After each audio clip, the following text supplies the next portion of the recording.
सुनिए, अब थोड़ा रुक जाइए, आ जाइए, खाना खा लीजिए। अच्छा, अब क्या बनाया है आज खाने में? करारी भिंडी, आपको बहुत पसंद है ना? अरे राधिका, खुश कर दिया तुमने तो। क्या खुशबू है, मजा आ जाएगा आज तो खाने में। अब बस खुशी होते रहोगे या खाओगे भी? अब तुम भी आओ ना। नहीं, मैं बाद में खा लूंगी। अरे बाद में नहीं, आ जाओ मेरे साथ खाओ। श्याम की जिद पर राधिका ने भी खाना शुरू कर दिया। श्याम और राधिका की शादी को 5 साल हो गए थे। वो दोनों ही एक दूसरे से बहुत प्यार करते थे। श्याम एक किसान था और खेती बाड़ी करके अपना गुजारा करता था। श्याम दिन भर अपने खेत में काम करता और राधिका घर संभालती। खाना खाने के बाद राधिका श्याम को एकटक देखती रही। अरे अब क्या हो गया, ऐसे क्यों देख रही हो? देख रही हूँ कि आप दिन भर कितनी मेहनत करते हो और आपकी इस मेहनत का फल कोई और ही ले जाता है। अच्छा, वो सरपंच की बात कर रही हो। अब बात तो साफ है ना राधिका, कर्जा लिया है तो पाटना तो पड़ेगा ही ना। बोलो। मैं सरपंच की बात नहीं कर रही हूँ, मैं तो उस किशन की बात कर रही हूँ। सारा दिन मेहनत आप करते हो और सारा मुनाफा वो लेता है। अरे तो उसमें अब मैं क्या करूँ? खेती बाड़ी छोड़कर उस किसान की तरह सब्जी बेचने लग जाऊं क्या? हाँ, तो उसमें बुराई ही क्या है, और उसके लिए खेती छोड़ने की भी कोई जरूरत नहीं है। मैं तो बस ये कह रही हूँ कि जो सब्जी आप उगाते हो उसे आप खुद ही जाकर बेचा करो ना। अच्छा, और खेती बाड़ी कौन देखेगा? आप ही देखोगे, और जरूरत पड़ी तो मैं मदद कर दिया करूंगी। देखो, चाहे थोड़ी कम ही खेती कर लो, पर अपनी सब्जी आप खुद ही बेचो। मुझे एक बात बताओ जरा, इस बार वो किशन टमाटर कितने में लेकर गया आपसे? अब 50 किलो निकले थे, तो वही 5 रुपए के हिसाब से लेकर गया था वो। हे भगवान, आपको पता भी है कि बाजार में इस समय टमाटर का क्या भाव चल रहा है? वो आपके ही टमाटर पूरे 5 गुना महंगे बेच रहा है बाजार में। अरे पर मुझे नहीं आता ये दुकान चलाना। दुकान चलाने को कौन कह रहा है? बस आप अपनी सब्जी लेकर बाजार में बैठ जाओ, लोग अपने आप आएंगे आपके पास सब्जी खरीदने के लिए। ठीक है, इस बारे में हम बाद में बात करेंगे, अभी तुम घर जाओ। राधिका खाने का डिब्बा लेकर घर चली गई, लेकिन उसके जाने के बाद श्याम बहुत देर तक उसकी बात पर सोच विचार करता रहा। राधिका ने बात ठीक ही कही थी, पर तभी श्याम को सरपंच सूरजमल का ख्याल आया, जो कि 1 नंबर का खड़ूस और लालची आदमी था। दरअसल श्याम के पिता ने अपने बुरे वक्त में कई साल पहले सूरजमल से उधार लिया था, जिसके बदले में श्याम का आधा खेत सरपंच के पास अब तक गिरवी पड़ा हुआ था। श्याम उस खेत पर खेती नहीं कर सकता था, वहाँ सरपंच के लोग ही खेती करते थे। श्याम अपना खेत वापस तो पाना चाहता था, पर सरपंच से खेत छुड़वाने के लिए उसके पास पैसे नहीं थे। इसीलिए वो हर महीने किश्त के तौर पर एक रकम सरपंच को देता था। फिर अगले दिन, भैया कुछ पूछना था आपसे। हाँ भैया बताओ। मैं एक किसान हूँ, सोच रहा हूँ कि कल से मैं भी अपनी सब्जियां यहीं बेचने लगूं खुद से। हाँ हाँ, बढ़िया विचार है, पर इसके लिए तुम्हें सरपंच जी से पूछना पड़ेगा और उन्हें यहाँ का टैक्स भी देना पड़ेगा। टैक्स? पर वो किस लिए? अरे ये जो तुम पूरा चबूतरा देख रहे हो ना, जिस पर सब लोग सामान बेच रहे हैं, असल में ये सरपंच के खेत पर बना हुआ है, और ये चबूतरा भी उसी ने बनवाया है। हमारी मजबूरी है, इसीलिए हम सबको यहीं बैठना पड़ता है। रोज के 50 रुपए देने पड़ते हैं उस सरपंच को, और अगर ये पैसे नहीं दिए तो उसके लठैत आकर मारपीट पर उतारू हो जाते हैं। अरे ये तो बड़ी नाइंसाफी है भैया। है तो सही, पर क्या कर सकते हैं, अब जो है मैंने तुम्हें बता दिया। श्याम मुरझाया हुआ चेहरा लेकर अपने घर चला आया। उसने राधिका को सारी बात बता दी। राधिका ने कुछ देर अपना दिमाग लड़ाया और फिर, सुनो, मेरे पास एक तरीका है। अब क्या? बोलो तो। हमारे गांव के सबसे नजदीक का गांव है बिशनपुरा। आप वहां जाकर भी तो अपनी सब्जियां बेच सकते हो। वहां ये सब चक्कर नहीं है। मेरी एक सहेली रहती है वहाँ, उसका पति गोलगप्पे का ठेला लगाता है, उसे तो कोई टैक्स नहीं देना पड़ता।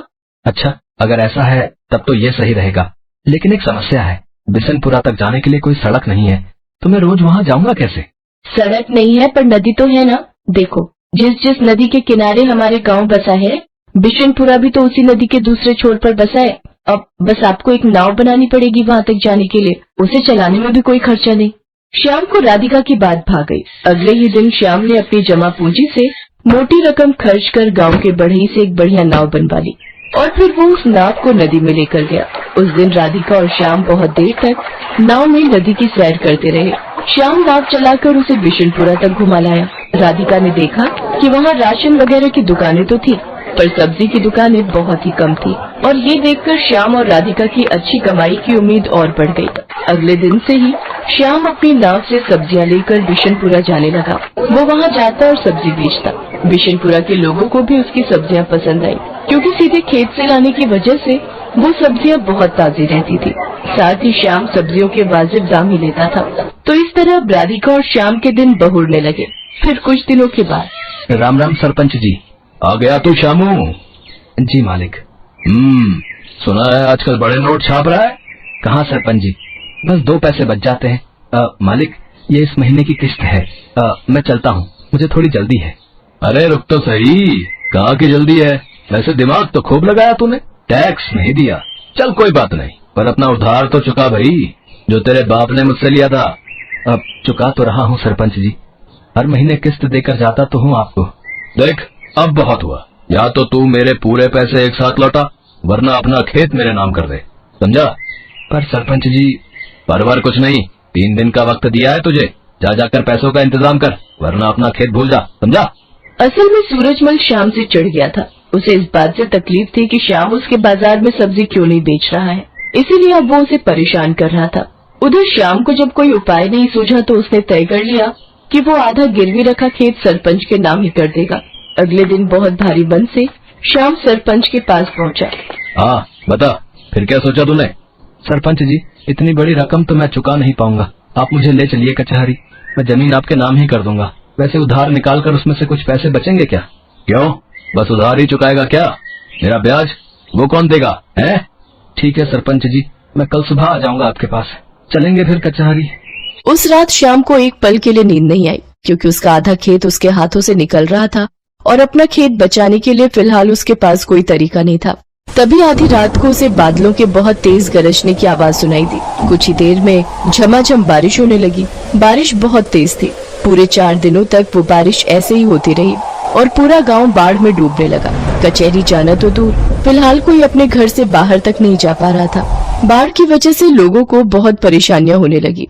किसी के घर में पीने का पानी नहीं बचा था, तो किसी के घर में अनाज खत्म हो गया। ऐसे में श्याम ही वो इंसान था जिसने सबकी मदद करने के बारे में सोचा। वो अपनी नाव की मदद से सबकी जरूरत का सामान उन तक पहुंचा रहा था। हर कोई श्याम की तारीफ कर रहा था। और फिर, अजी सुनते हो?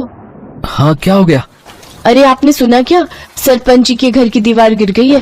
बारिश का सारा पानी उनके घर में घुस गया है। शांता बता रही थी कि बाकी लोग तो सही समय पर निकल आए, लेकिन सरपंच जी अपने पोते के साथ घर के अंदर फंस गए हैं। अरे तो मुझे जाना चाहिए, फौरन जाना चाहिए।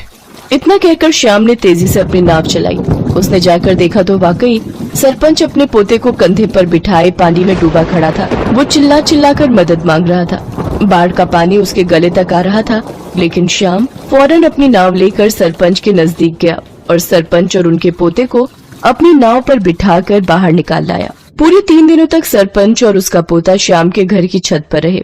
जब पानी का स्तर कुछ कम हुआ तो श्याम ने सरपंच से कहा, सरपंच जी, अब रास्ते खुल गए हैं तो कचहरी चलें।